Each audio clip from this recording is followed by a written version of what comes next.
தமிழ்நாட்டில் முதலீடு செய்ய வருமாறு ஆப்பிள், கூகுள் நிறுவனங்களுக்கு முதலமைச்சர் மு க ஸ்டாலின் அழைப்பு. கூகுள் நிறுவனத்துடன் இணைந்து செயற்கை நுண்ணறிவு கூடங்களை அமைக்க ஒப்பந்தம்.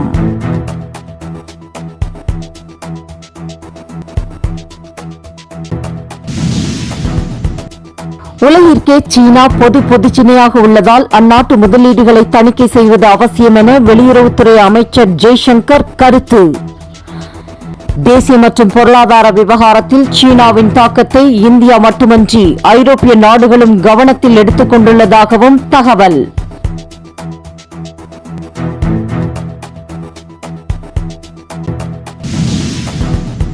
இந்திய கிரிக்கெட் ஜாம்பவான் கவாஸ்கரின் சாதனையை இங்கிலாந்து வீரர் ஜோ ரூட் சமன் செய்தார். இலங்கைக்கு எதிரான இரண்டாவது கிரிக்கெட் டெஸ்டில் 2 இன்னிங்ஸிலும் சதமடித்த அவர் இதற்கு முன்னர் 34 சதமடித்துள்ள கவாஸ்கரின் சாதனையை சமன் செய்தார்.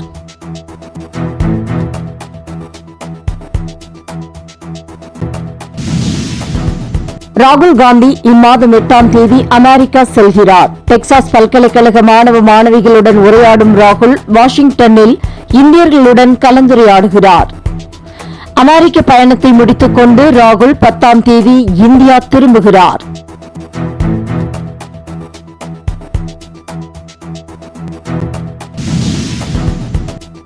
தெற்காசியாவில் முதன்முறையாக சென்னையில் ஏற்பாடு செய்யப்பட்டுள்ள பார்முலா 4 கார் பந்தயத்தை தொடங்கி வைத்தார் அமைச்சர் உதயநிதி ஸ்டாலின். தீவுத்திடலில் நடைபெற்ற கார் வீரர்களின் மெய்சிலிர்க்க வைக்கும் சாகசங்களை தொடர்ந்து நடைபெற்ற தகுதி சுற்றில் சீறிப்பாய்ந்த கார்கள். இன்று இறுதி சுற்று போட்டி நடைபெறுகிறது.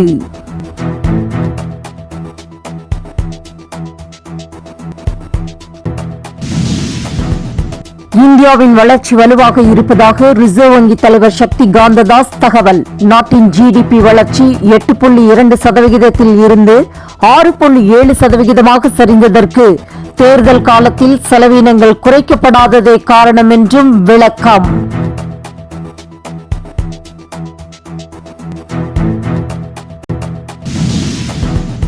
தமிழகத்தில் தடை செய்யப்பட்ட போதைப் பொருட்களை விற்பனை செய்ய சிண்டிகேட்கள் செயல்படுவதாக ஆளுநர் ஆர் என் ரவி பகீர் குற்றச்சாட்டு.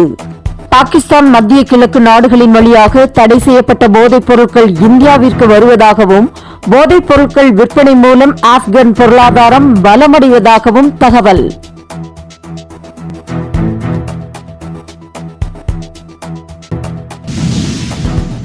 கொள்ளிடம் ஆற்றின் குறுக்கே தடுப்பணை கட்ட அதிமுக பொதுச் செயலாளர் எடப்பாடி பழனிசாமி வலியுறுத்தல்.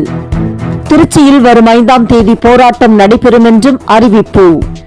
ஏற்கனவே கட்டப்பட்ட பாலம் அடித்து செல்லப்பட்டது தொடர்பாக விசாரணை நடத்த வேண்டுமென வலியுறுத்தல்.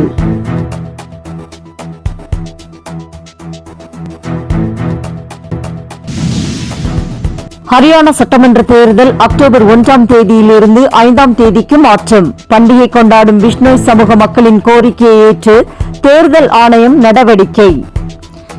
ஜம்மு காஷ்மீர் மற்றும் ஹரியானா சட்டமன்ற தேர்தல் வாக்குப்பதிவு எண்ணிக்கை அக்டோபர் 8ஆம் தேதி நடைபெறும் என்றும் அறிவிப்பு.